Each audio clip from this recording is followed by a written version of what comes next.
Eta, zer gertatzen da? Bera abokatua da. Josepek beti men egin du, hola, haua isildu du, edo zerbait etorri zaionean. Orduan, arazoa da. Eta lehen oso ondo esan du Helenak, beti kontratu bat egin behar dela, ezta? Oraindik diskorik ez dut aipatu, baina nik uste dut, arazo nagusiena, ez da, gu, nagusia eta ez dut dirura eraman nahi ere, baina diruan dago, lehen zuetako bati esan dut, eske gauzak nola konpontzen dira? Konpontzen dira diruarekin, eta ez badira diruarekin konpontzen, diru gehiagorekin. Hori, beti, abokatu bat dagoenean, abokatu batek lan egiten duenean, da talka bat dagoelako, batek eraman duelako, bere arazoa abokatu bat eman duelako, eta abokatu horrek bideratuko du nola egin behar dituen egile eskubide horiek ondo jorratzeko edo ez urratzeko bide horiek nola eman daitezken. Aipatu ditu 11 adibide eta oraindik urratuta daude bere eskubideak. Hori konpontzeko modua da, abokatu bati deitzea eta esatea zu hau eta hau dago, baina berak eramango balu, auzitegira, eramango balu, beste udaletxeko horretako sari hori emantzioten neskari esango balio zu, hau eta hau egin duzu, nire eskubideak urratu dituzu, zer lortuko luke? Lortuko luke, agian, isuna jartzea, diru bat kobratzea, epaile baten ordean, abokatuak eta dirua, azkenean, abokatu hori ordendu behar zaio, gero, izonezko arazoak izango lirateke. Ni hasi nintzen hori dela, diskogintzan hasi nintzen, diskoak egiten, fabrikatzen, hasi nintzen, 1980an, 11an, edo gutxi gora bera. Eta, garai hartan, nik lehenbiziko diskoa, 82an izango zen, lehenbiziko diskoaren kontratua egin nuen 82an, Doktor Deseo taldearena. Aurretik, uste betean, ez duen egin kontraturik, baina Benito Lertxundi, Mikel Laboa eta abarren hainbat diskoren eta egileen kontraturik etzen egin dela 25 urte arte edo. Gero, egin dira, denbora pasatu ondoren, egile horiekin, egin da, zu, disko goi dituzu, eta disko horien kontratuak egin dira, baina pasatu denean, denbora pasatu denean. Horrekin izan nahi dut, gure rollo legalak eta hemen bizi duguna, eta oso ondo esplikatu duena, Helenak, hemen askotan ez dauka berme handiegirik, zertarako egiten dugu hori. Lehen, lanera mantegi horretara sartu nintzenean, lan egitera, kontraturik ez dago, baina Euskalduna gara eta izena daukagu, hitza daukagu. Eta hitzari ematen zitzaion garrantzia Benito Lertxundi eta Mikel Laboarekin eta abarekin egindako kontratu berbalak, ahozko kontratuak ziren denak. Gero pasatu ziren paperera. Zuk aluzinatuko duzu, gauza... baina, orduan hor badago hainbat gauza, eta hori zergatik hemen, Estatu Batuetan, hau dena, han dita batean, arazo hau, berehala egongo litzateke epaitegira eta aterako litzateke epaia, esan ez, zu, hau eta beste hori zor diozu. Argazkiekin. Nik argazkiekin hori dela urteak, musikariak ja biak hilda daude, ez dut emango izenik, baina ja hilda daude, gaztea ziren. Etorri zitzaidan, atera behar nuen single bat, bi abestikin, eta esan zidan, begira, hau da argazkia. Nahi dut argazkia ateratzea azalean. Eta nik esan nion, oso ondo, nork egin du argazkia, badakit nork egin zuen argazkia, ze garai hortako, horrein selfie esaten zaio, norberak bere buruari ateratako argazkia zen, eta baimenik badago, nire neskalaguna da, neskalaguna agertzen zen, espilu baten aurrean argazki bat aterata, biluzik, zure neskalaguna bada, aurrera eta aurrera, ez? Singeletan guk jartzen dugu, ez denean saltzeko, jartzen dugu doako alea eta horako zerbait, ez? Orduan, nik diskoak atera genituen, banaketa bat egin zen, eta egiria etorri zitzaidan eta esan zen, disko batzen nahi ditut, etorri. Beti ematen zaizkiolako, segun ze kontatu dagoen, isa kopio.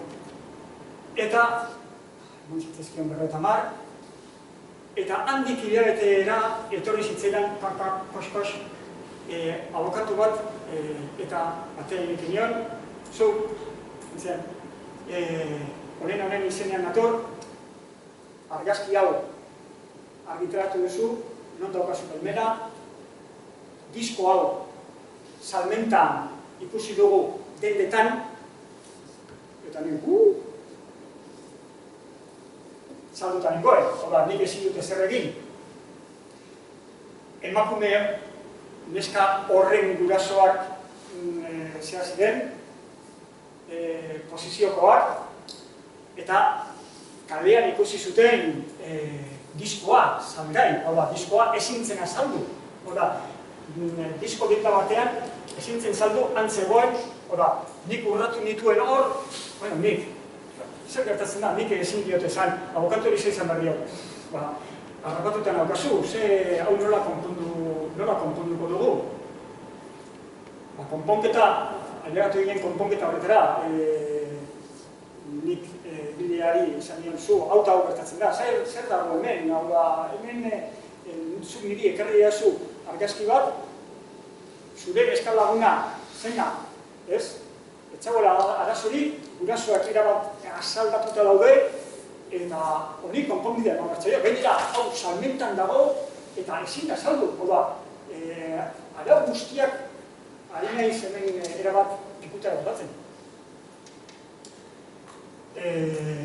Erretiratu ziren disko guztiak, eta purtu ziren, eta horrela konpondu zen. Baina, abokatu horrek aukera zeukan, enpresari izugarrizko dirutza ateratzeko. Estatu batuetan, dirutza aterako litzateke. Eta gaur egun, Josepek komentatu duena, ez dakit horren, baina dirutza aterako dukete. Hemen, orain arte, Euskaldunak garelako nik ez dut izan, eta kontratuak, orain ikon irakurriko izoi kontratu bat, eta bukatuko dut, ez dut izan inolako arazorik rollo legaletan. Ez nahi sartu inoiz, ez abokatuekin, guk kontratuak egiten ditugu, ez dut inoiz kontratu bat egin abokatu batekin, agian akatzak aurkituko dituzu, baina, esan egin duena da, hemen askotan oso gabiltzala beste mundu batean. Mundu kodifikatuagoa batean, hau da, estatu batuetan eta bar, gauzak daude oso zehatz. Adibide bat, kantuetan, kantu bakoitzak orain, kantu bakoitzari ematen diogu karnet zenbaki bat, kode bat ematen diogu, ISRC zenbakia. Lehen, Josepek esan duen bezala, hori rastreatzeko, jakiteko non dagoen kantu hori, baina kantu hori, izen, kodigo hori da, inglesez dago, ISRC da, International Searching Recording Code. Hau da, modua jakiteko kantu hori non dagoen, kodigo bat ematen zaio, zenbaki bat. Zenbaki hori guk disko bakoitzari jartzen diogu, egiten ditugun, fabrikatzen ditugun disko bakoitzari sartzen dizkiogu, baina hori ezin du zuek ez duzu inon ikusiko. Eta horrekin batera ere, sartzen ditu hori bai, sartzen diogu CD test bat, hau da, zuen gero displayan edo zuen reproduktorean irakurriko duzuen izenburua eta autorea, ez? Aldatzen da, kantu bat pasatzen denean, izenburua jarriko du, eta gero hori horrekin batera ISRC zenbakia. Zer gertatzen da, oindela gutxi, Dr. Deseo aipatu dut. Dr. Deseoren kantu bat, alako batean nik uste nuen, eta gezki pentsatuta, baina ja baimena eskatuta zegoelakoan, beste argitaletxe batekin kantu hori erabilizelako, ez? Joy Division, horrein New Order, kantu bat oso ospetsu da, zeak egin duela, Dr. Deseo egin zuela, eta alako batean, ez gaitik etorri zitzekan, guk hori aitortu genuen, eta nik pentsatzen nuen da, egile eskubidea ja bermatu daude, guk egile horien royaltia da, ordeinketa, hemen aipatu du erenak ordeinketa, guk royalti esaten diogu, ez? Era teknizismo bat, inglesetik datorren royaltia. Guk horiek, royalti horri buruzko royaltiak, kantu horri buruzko royaltiak ordeindu beharrekoak ez gaire ordeinduta daude, baina egileak eskubide dauka esateko, zuk hau ezin duzu erabili nire baimenik gabe. Eta baimena lortzeko desberdinak, modu desberdinak daude, bai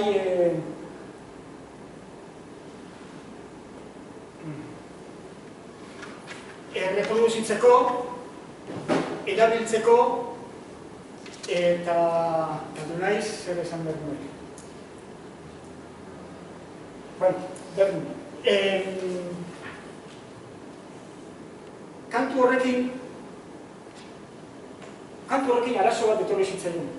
Eta da, zu, baimen hau nola sartu duzu kantu hau ez badaukazu hori. Orduan, horrein etorri zen. Coverrak, modu desberdina daude adaptazioak edo moldaketak egiteko. Lehenak aipatu duen gauza guztiak izan daitezkela dutela derrigorrez salbuespenak salbu eskubidea, ezta? Kasu honetan, nire esan dut, bueno, hau coverra da, justu egiten duzunean, ja, lehendik legean,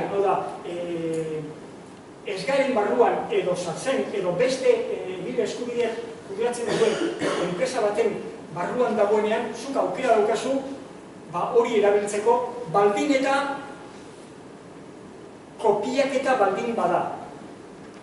Zuk hartzen duzu, The Classen kantu bat, edo YouTube, edo Mikel Aguarena. Eta joan zaitezke estudiora, eta estudioan grabatu dagoen bezala, inolako aldaketarik gabe, eta hori egin dezakezu. Zergatik, kantu hori dagoelako, ezgaeren barruan dagoelako, eta ezgaek kantu hori dagozkion eskubideak bermatuta daudelako. Orduan, kantu horrek emango lituzken xosak, zuzenean, pertsona horri joango litzaizkio lako. Oso kontratu batek, gu kontratu pribatuak egiten ditugu beti egileekin, eta bi alde daude, bat enpresa eta bestea egilea. Eta egilearen izenak eta bar, eta esklusibotasunak beti aipatuko ditugu. Hau da, artistak enpresari ondoren adierazten den artistaren zazpigarren diskoa grabatu eta kopiatzeko eskubidea mundu osorako eta denbora mugarik gabe esklusibotasuna ematen diola. Disko eta kantuen izenburuak oraindik zehaztu gabe daude eta urrengo kontratu batean zehaztuko dira. Zergatik, askotan kontratuak egiten direnean oraindik taldeak ez dakizki izenburuak zein izango diren, baina kontratu hori urte balenago zer egiten bada, adosten bada, zein bat da, ez? Idatzi behar da, baina gero berriro kantu horiek zeintzuk izango diren. esklusibotasunaren baldintzak. Artistak adierazten du guztiz libre dagoela, eta hau lehen zuek aipatutako gauza da, guztiz libre dagoela kontratu hau edo beronen zatiren bat baldintzatu edo eragotz lezaken edozein konpromisotatik.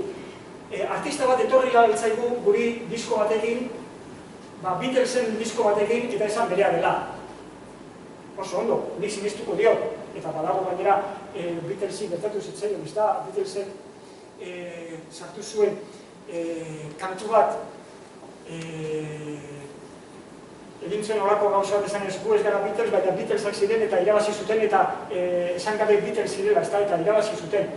Baina hemen, adirazi behar da, guk batima baldima dator, zu niri ziria sartu jazu, etorri zara kantu batekin, ez dakit gaur egun rastreatzeko, lehen ahaztu zeite ISRF zenbaki liburu oso baina, rastreatzeko, usaintzeko nondik datorren kantua, orain errezago da, lehen zuk hartu altzen nuen, ez dakit nongo herrialdeko kantu bat, hartu eta horren kopiaketa egin, inolako, eta esan, ekarri guri, eta esan zu, hau lan hau egin dut. Oso hona den lana, eta oso ondo, zu hau publikatuko dugu. Nik kontratu baten bidez, esango diot, baten bat baldin badator, nigana esan ez, zu hau publikatu duzu, hemen arazoa daukazu, hau ez delako zurea. Honek egile badauka eta hau eta hau da. Orduan, nik artistari esango duke, artista, tori hau, zure asuntoa da, eta zu konpundu behar duzuna, zen nik ja puntu honekin, esaten dut, nik ez du nahi ezer, ez da nire asuntoa, ez da. Artistak ezingo du inola ere eta inongo baldintzetan kontratu honetan adierazitako kantu bakar baten grabaziorik erabili edo erabiltzen utzi ez bere onerako, ez beste inoren mesederako, izan ere enpresaren baimenik ez badu. Hemen askotan egiten duguna,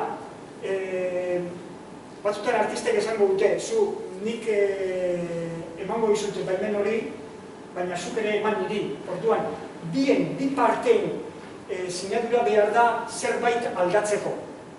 Disko bat, eta askotan egileek egin nahi dutena da ez saltzea kantuz kantu orain desberdina da, ez Spotify eta abarrek beste gauza batzuk kantuak solteak saltzen direlako, baina badira taldeak ez dutenak hori nahi.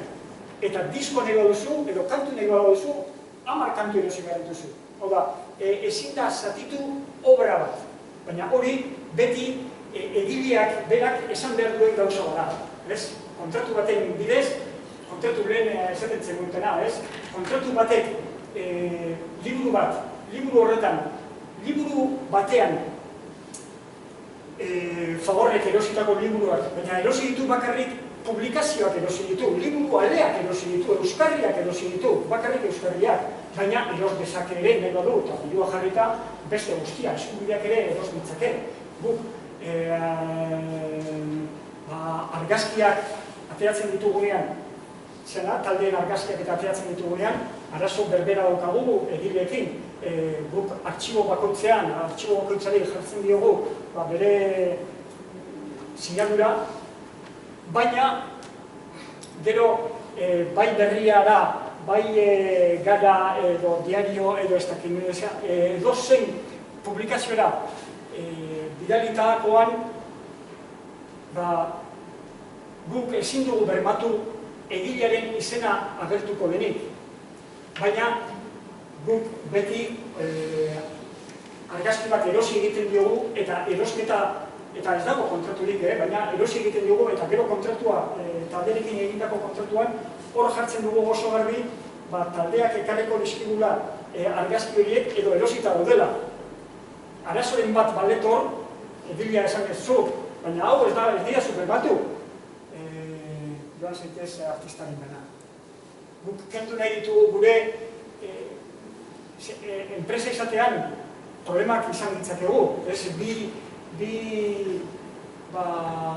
pertsonen arteko rolloa konpondu daiteke, baina enpresa bat dagoenean zalantzan edozein abokatu izan dezakego. Enpresa honek diru hau dauka, izan dezake, beraz, joan gaitezen joango gara zera, epaitegira, eta epaileak esango guri, emango digu arrazoia eta izuna edo denalakoa ordaindu beharko dugu, ezta? Orduan, guk hor kontratu baten bidez egin nahi duguna da erabat usatu kendu gauza horiek. Arazo handi bat dago egile eta eskubideen artean. Lehenak ez du esan, hitz hau ez dut uste aipatu duzunik, baina Espainiar estatuan SGAE eta DAMA daude egia da, beste 6 erakunde ere enpresa kudeatzaileak ere badaude, baina bai SGAE bai DAMA monopolistikoa dira. Oda, bakoitzak bere atalean monopolioa dauka. Orain, ekirekin hori mosteko edo izan daiteke, baina orain arte monopolioan bizi izan da, monopolioan bizi dira. Hau da, egile batek, eta arazo asko daude, egile batek ezin du izan SGAE-kide, bazkide, bere horrak SGAE-en eduki, eta esan, nik beste obra hauek, beste lan hauek Creative Commons bezala nahi ditut. Talka, ez da posible. Legeak ez du hori bermatzen, hau da, ezin du, aukeratu behar duzu, edo batean, edo bestean. Eta horako adibide asko daude, ez, hori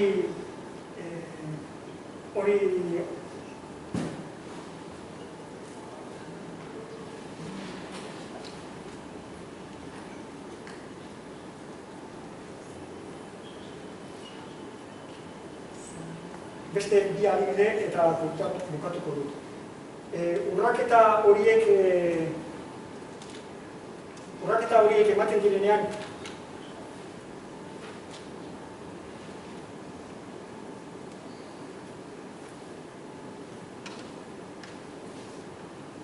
badira autoreak bi aldeetan dituztenak, bai SGAE, bai Creative Commonsen. Eta hori ere ez da posible. Oda, ezin da, alde batetik, zuk gauza berbera eskaini babestuta, eta beste batean babestuta edo libre. Creative Commonsen azken finean, Josepek ere eta ustut Elenak ere aipatu dutela, kontratu bada, oda, ez da dana libre. Oda, libre da, zuk nahi duzun baldintzekin, bakoitzak norberak jar ditzake baldintzak, baina askotan ikusten dugunean CC edo copyleft, copyleft ikusten dugunean da, hau dena libre da, hau dena ardezakegu, bakoitzak jartzen dituen arauak kontuan hartuta, baldintzak kontuan hartuta.